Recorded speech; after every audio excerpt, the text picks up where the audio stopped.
Your sister's a suck monkey. Pull the string! Pull the string! Let's get this straight, right off the bat. The Lost Boys, The Tribe, is by no means the worst of, these late to the game sequels that we got. And I don't get it. I got a lot of hate when I announced that I was going to be doing this video. And I hope all those haters stick around and hear my spiel. But first, just to cleanse our palates, I want to shed some light on some other far worse late to the game sequels. Oh,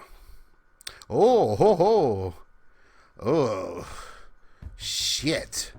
So with that out of the way, along with our good friends from across the pond, Lonely Tree Entertainment, hello, we take a look at what I consider to be one of the best late to the game sequels, a worthy entry in the franchise if you will, as we delve into another episode of Best Horror Sequels, this time with my man Feldman.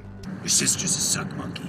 A sequel to the hit film The Lost Boys was in talks for decades, right after the release of the first film actually, with Joel Schumacher even taking interest over the years. Yet after multiple takes on the story and scripts in and out, it just never happened. Everybody involved moved on, and the original film has become an absolute genre classic that just celebrated its 30th anniversary, actually. I recently went to the Summer of Santa Carla and saw Feldman, and also Jameson Newlander was in the crowd, and even Jason Patrick was there in the VIP section, but he waved, "Solar babies, yo!"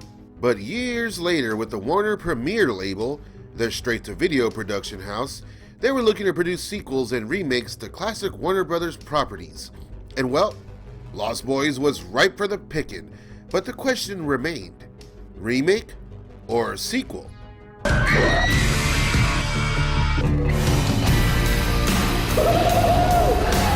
think clearly a remake probably would have been better received, or at the very least, promptly forgotten, which isn't unheard of. I mean, who remembers the Heathers TV remake? Am I right? And a remake was actually heavily considered, and Feldman was supposed to have a cameo, although at this point he declined, as my dog demands roles he can really sink his teeth into, if you will.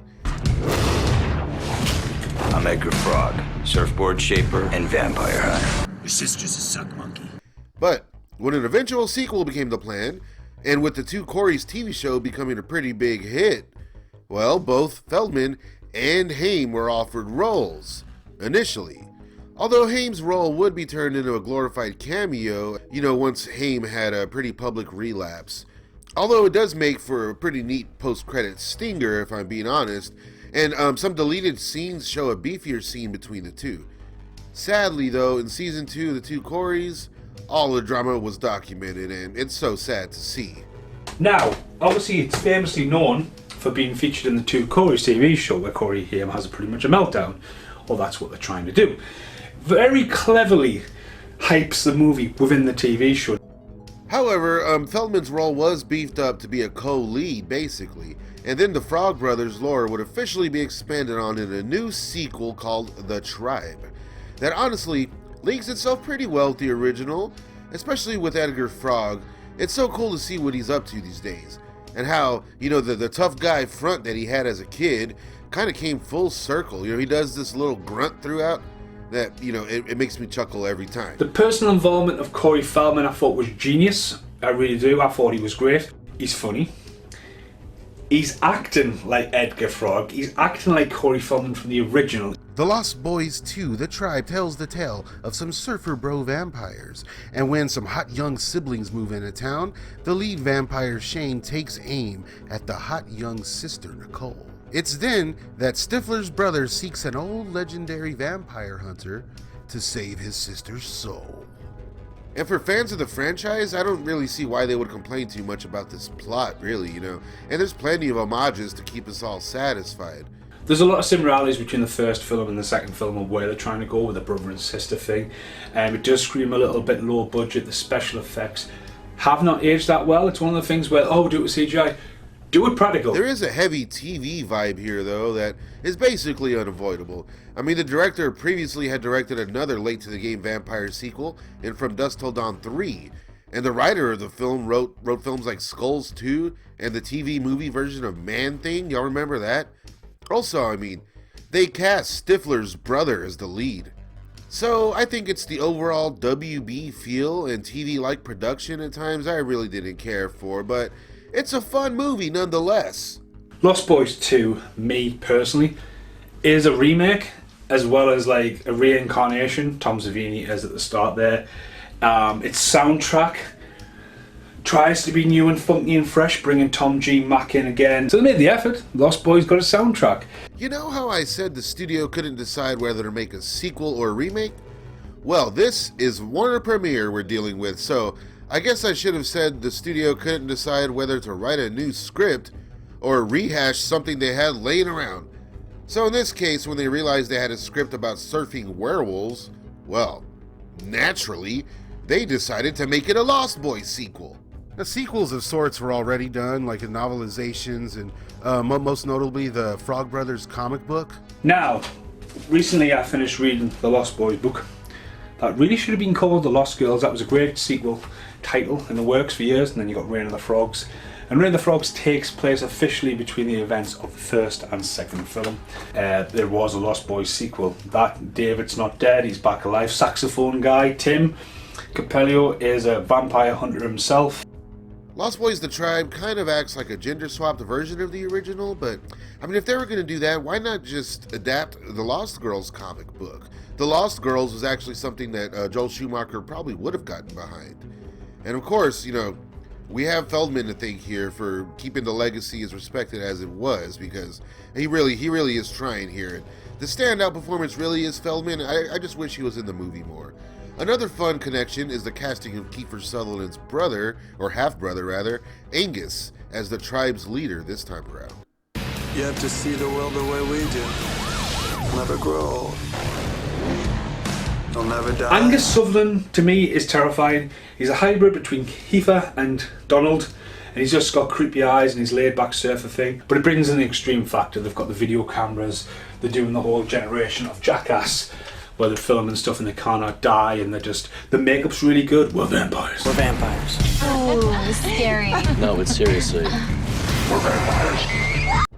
And really, I mean, any faults with the film definitely come from the budgetary constraints and, well, maybe some editing and acting, but again, it all kind of adds to the charm, if you're along for the ride at least. I mean, we can't expect much from Warner Premiere. I mean, again, look at the crap they've made. But Feldman is all in here, and you can tell he's having a ball. There's plenty of fun to be had. Some great gore, a cool cameo from Tom Savini, and again, the awesome post-credits scene. Warning you, I am trembling. Sadly, it'll be the last time they'll ever be on camera after a legacy of films together. Another great ending that was shot but sadly never used was where a vampire, Alan Frog, is heading to town for his brother's head. I really wish they used that and made that setup for part 3 more so than it was, you know.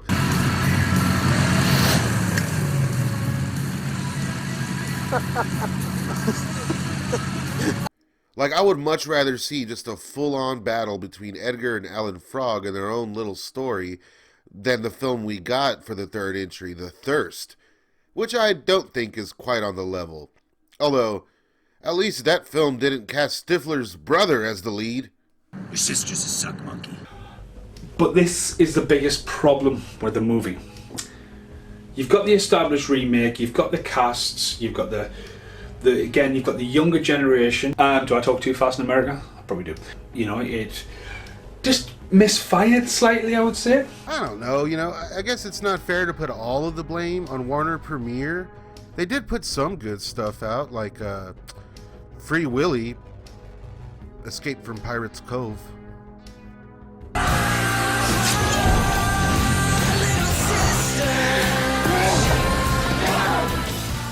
And I would say the real issue is that the movie should never have been made in the first place. Rather, a Frog Brothers type spin-off, like I was saying, should have been done.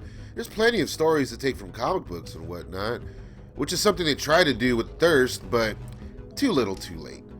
Plus, they slashed the budget for Thirst even more so and shot it in Africa. I'd say it's a safe bet. we will not be getting another one of these. And with the recent announcement of a reboot of The Lost Boys, well, I guess that's a wrap on the original timeline. Although, the announcement of a new Lost Boys movie is something we've gotten so many times before, I am not holding my breath. But I think the film is effective enough, campy enough, and respects the legacy of the original just enough for it to be a worthy entry of the franchise. Definitely way better than the one we got next. But you know, I kind of still want a Frog Brothers spin-off. Let me know some more of your favorite horror sequels, and let me know if you think Lost Boys: The Tribe holds up.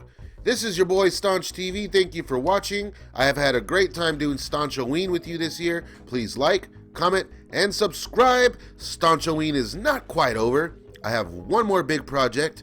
Stick around. See you soon. Ooh. Your sister's a suck monkey.